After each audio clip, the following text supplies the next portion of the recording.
gli scambi con ogni altro, li posti di ognuno, ci provi e riprovi, finché non ti stanca, finché fuori posto non c'è neanche nessuno.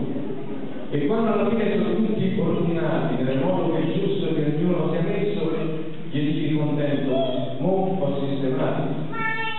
Uguale succede lì nel Parlamento, che ora il governo, con tante poltrone, da me Gesù chi gli dà affidamento, ma non va mai bene, è dunque elezione. E allora l'Italia a risceglie, a aggiustare, a rincasinare, per poi farlo tornare in gioco. Ma al solito, insistentemente, lì giocano tutti e combinano niente.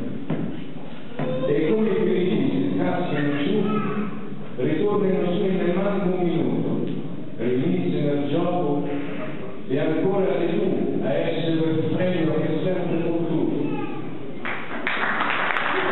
Grazie complimenti, il nostro collega era anche molto emozionato per partecipare a questa visita, è convertibile, è il secondo posto del premio prestigioso internazionale, quindi complimenti veramente.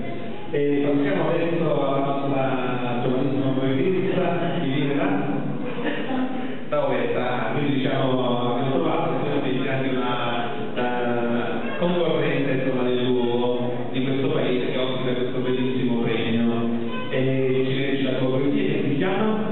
L'amore del mondo. A te il microfono, prego.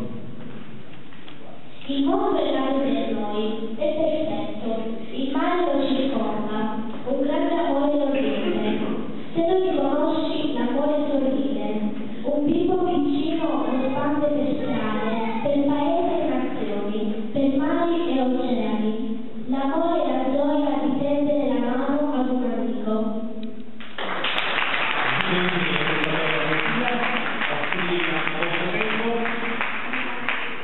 Hai intenzione di continuare a scrivere queste belle cose? Credo di sì.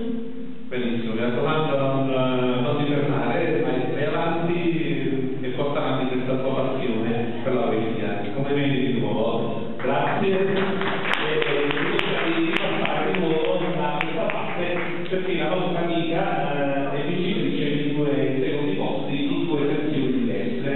La sezione giovani fino a